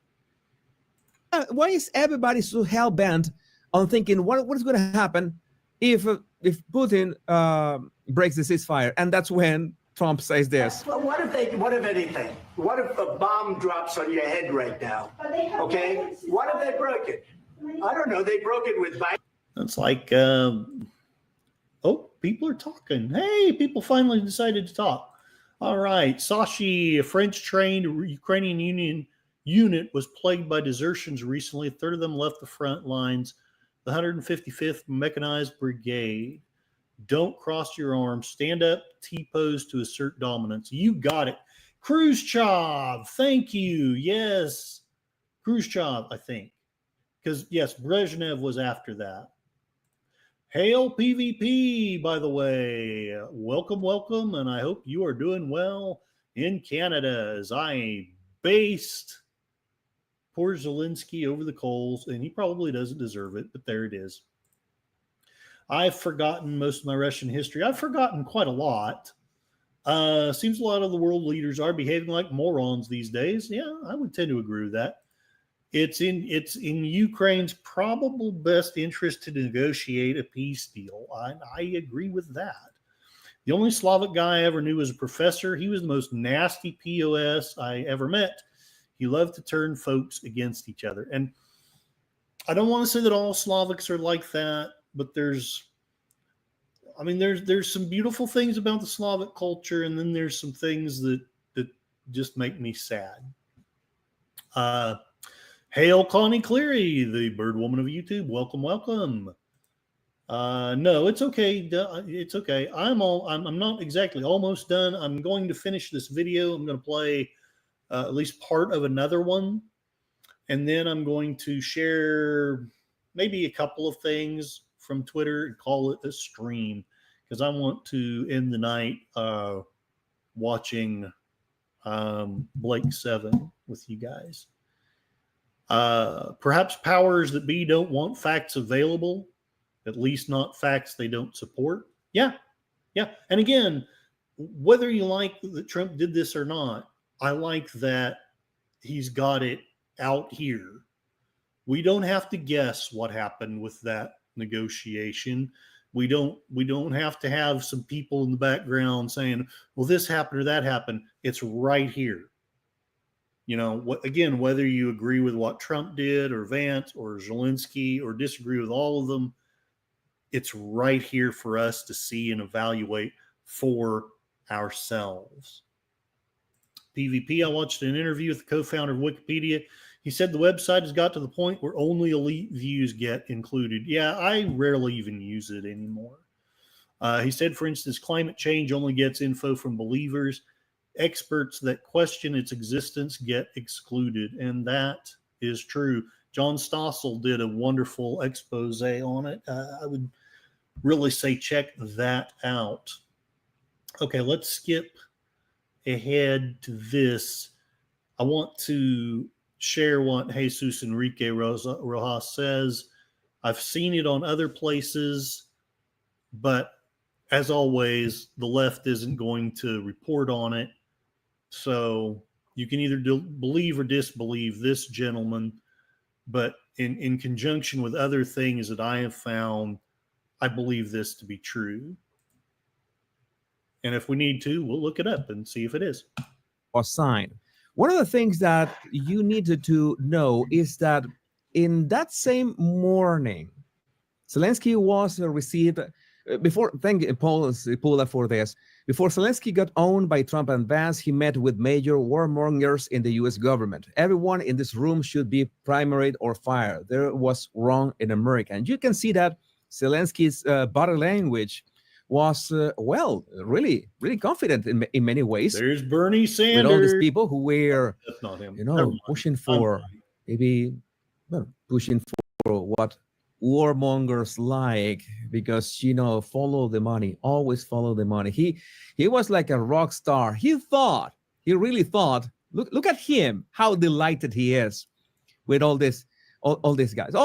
This is how I'm going to be treated when I'm with Trump and JD Vance. Yeah, this is gonna go the exact same way. He really thought it was gonna be the same. No, it didn't happen. That didn't happen. And the other clue that we need is that as soon as that ended, that meltdown finished, and he promptly left the White House, and essentially it was everybody in the White House ate the food of the lunch.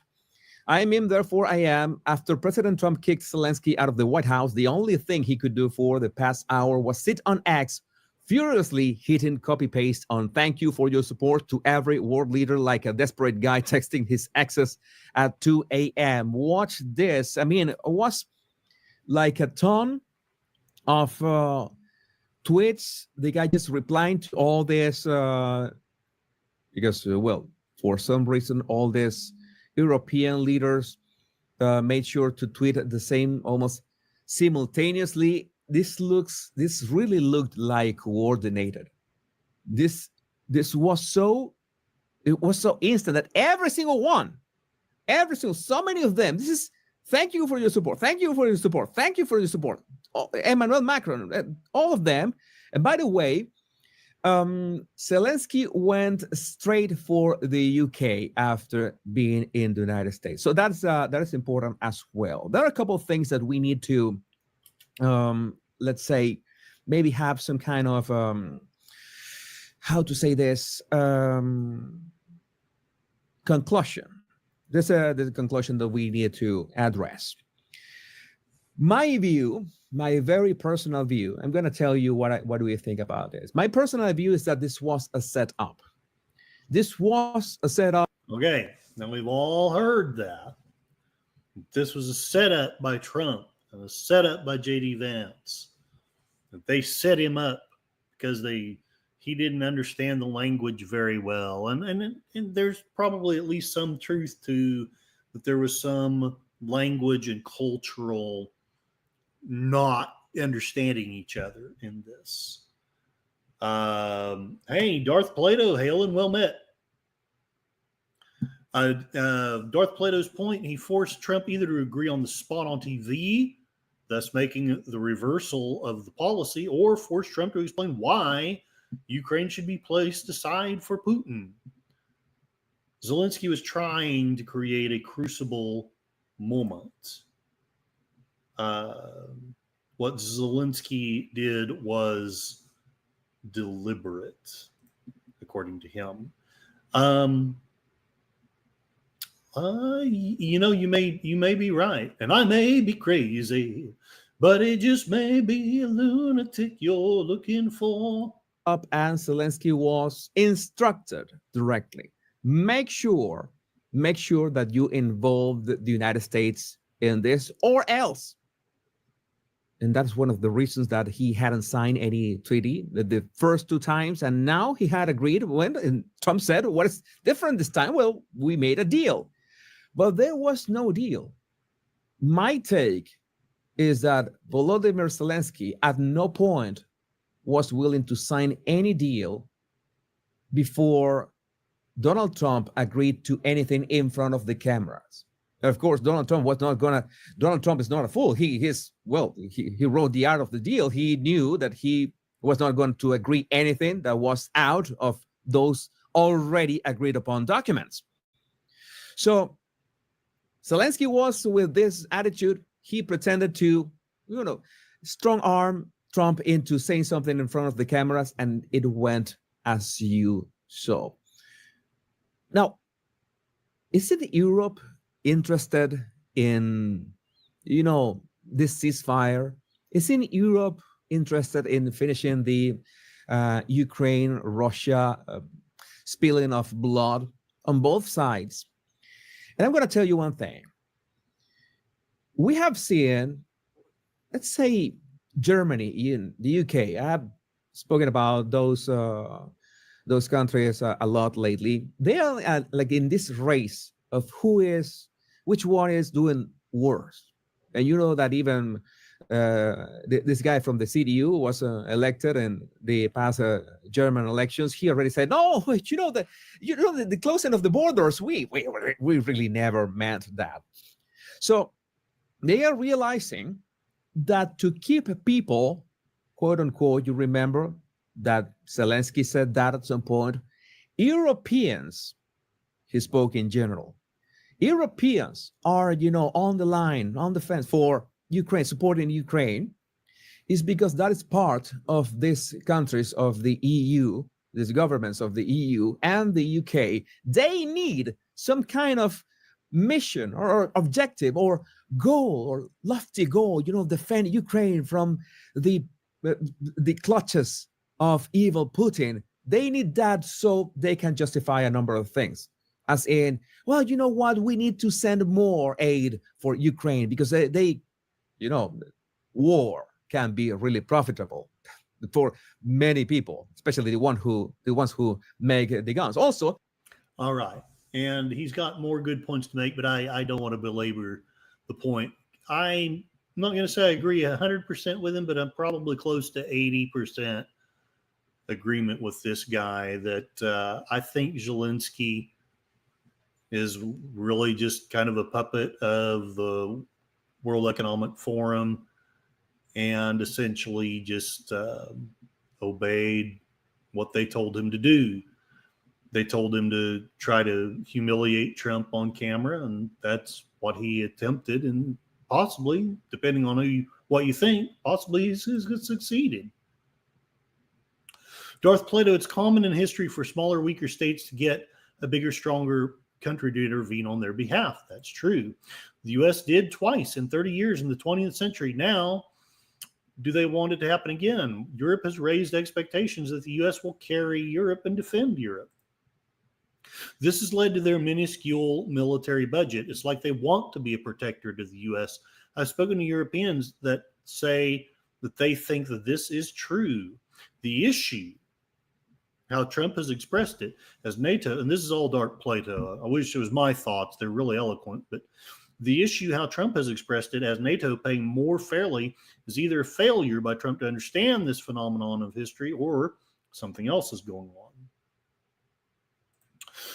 Pleasant Valley Picker, one problem is that politics is a game. Leaders will sometimes say stupid things if they think they'll gain an advantage, even if they won't.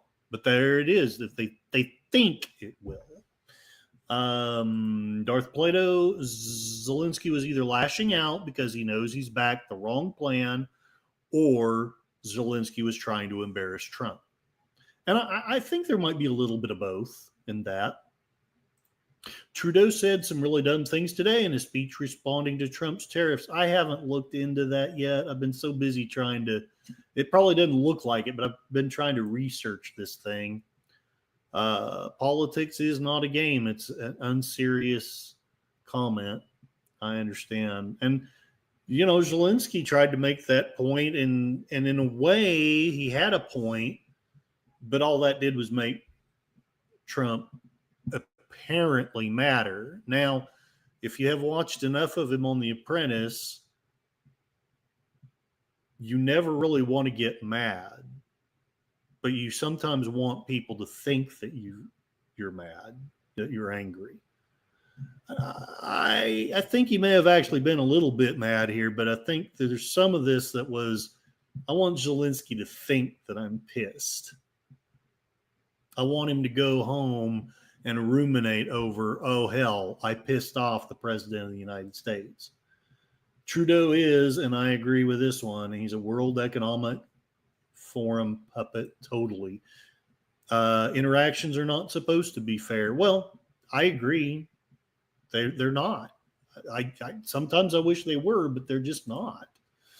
PVP in his tariff speech, he slammed Trump for siding with Putin, calling Putin a murderous dictator. And, I'm not a big fan of Putin. I'm really not. But Trump, and I think you understand this. If not, we'll discuss it. But in the video that we just kind of skimmed through, Trump talks about how he can't side with Putin or Zelensky. He's got to try to be somewhat neutral because he's going to have to negotiate and mediate. Interactions between nations are not supposed to be fair. Saith Darth Plato.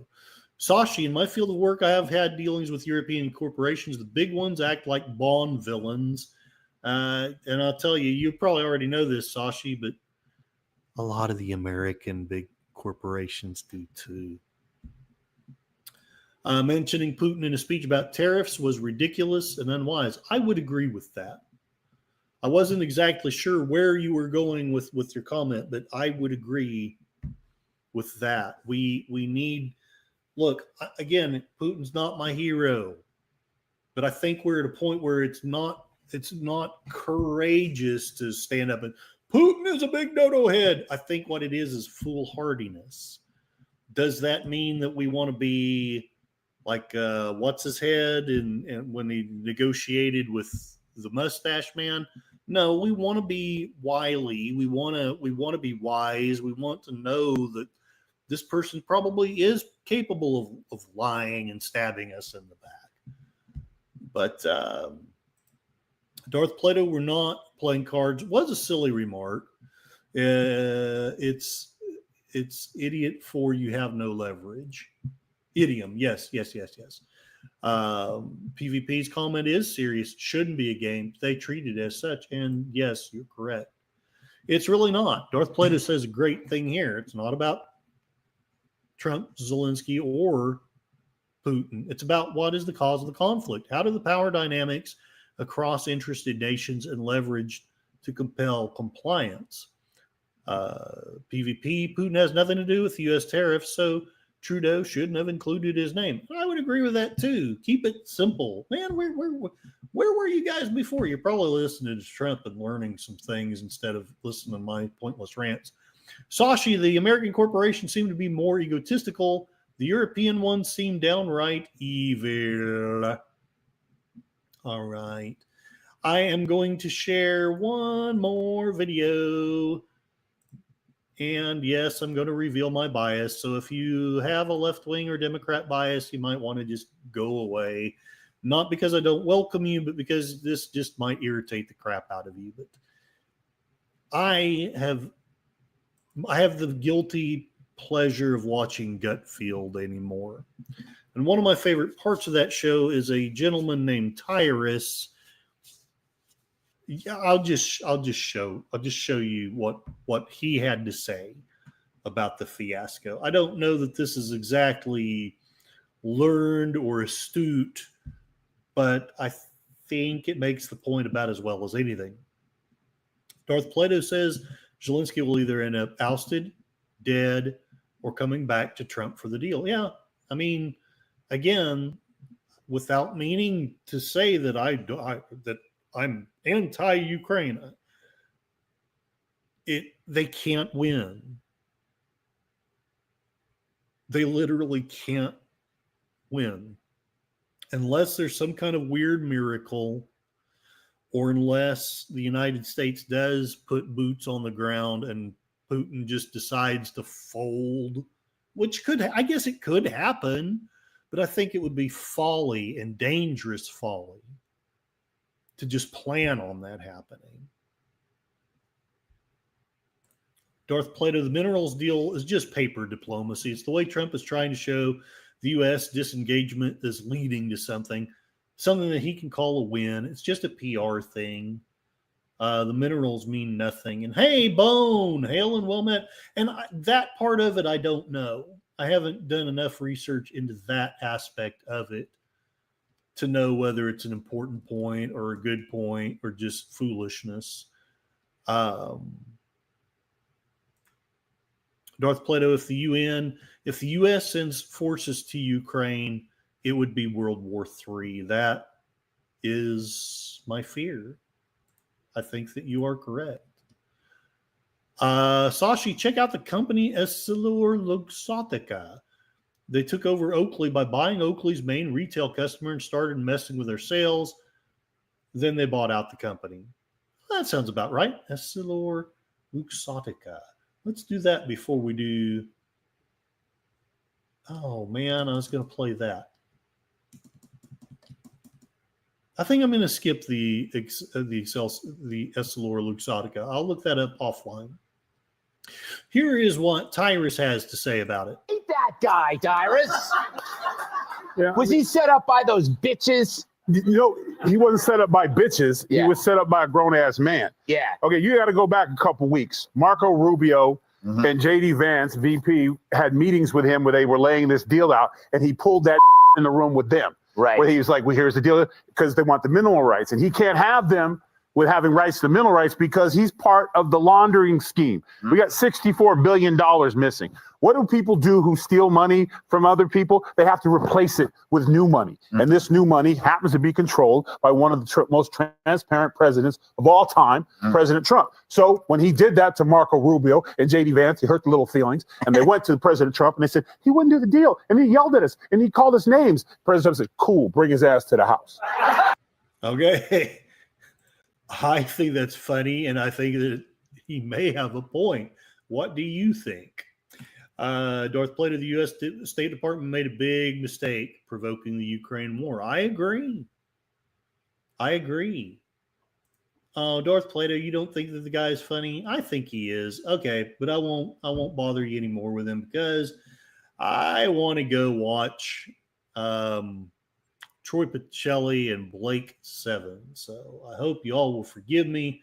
I don't know if this is the best stream that you've ever watched, but that is just my take, that essentially I believe Zelenskyy has basically, he's struggling to figure out what to do now that his side lost the United States election. He wants to basically continue to help his Democrat friends. He wants to humiliate Trump. And depending on how you look at it, maybe he succeeded, maybe he did not.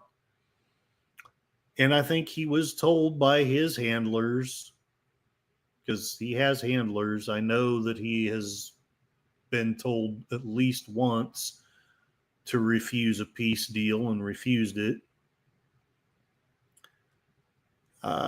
Basically, he's been told, don't take this deal. And so he didn't.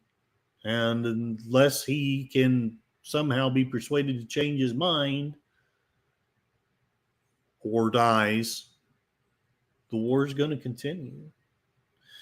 All right. Well, let me play the soft prone music and thank everybody. My apologies for being so tired, for being so late. Work was just crazy. But hopefully you either learned something, maybe had a little bit of entertaining stuff. Let me, before I go, check out. Yes, PvP. Blake 7 is a watch party. If I was smart, I would leave a link or something in the chat. You guys that have wrenches, feel free to do that. I'm going to try and check my poll. Where's my poll? I know I've set one up. Maybe. Here we go. 40% of you want me to have a surprise guest. So I am not going to promise, but I shall attempt to come up with a surprise guest for Thursday. And if I don't do that, then I will basically talk about rogue FBI agents. Thank you very much, LDG, Free the Net, JPRPH1, John Ponerero, thank you for showing up and for your kind comments. Resolute Germ, Accounting Sheep, Gorilla's Censored Thoughts, Enigma Severus, Space Fraggle Kapla, glory to you and your house. Sashi the man from the future, jumping to conclusions can be considered mental gymnastics. PvP, welcome, welcome. great Canadian human being here. Darth Plato, great source of intelligence, and lots of deep thoughts come from this wonderful person. Thank you for showing up.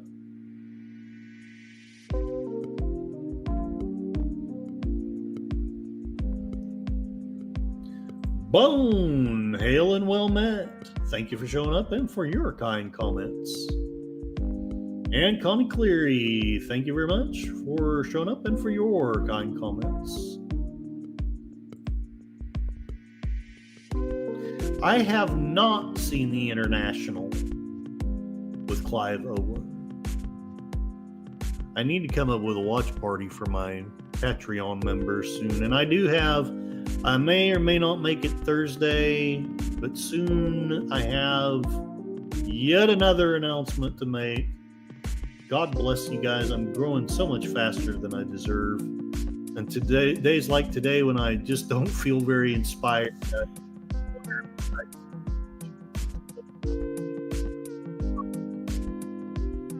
Bone learned something today, but already forgot it.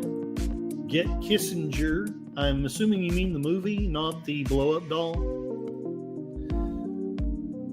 Bone, your avatar checks out then.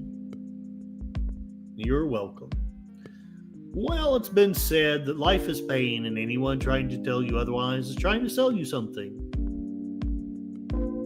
I am, in fact, trying to sell you something. I'm trying to sell you on the idea that you are, in fact, smart enough and wise enough to run your own life. You don't need big corporations or big governments telling you how to run your life. Lastly of all, I want you to know that in spite of media lies, you are not going mad. You are going sane in a world gone mad. Thank you all very much, and I hope to see some of you over at Blake 7 while Sashi sells glasses. My work here is done. Spoon!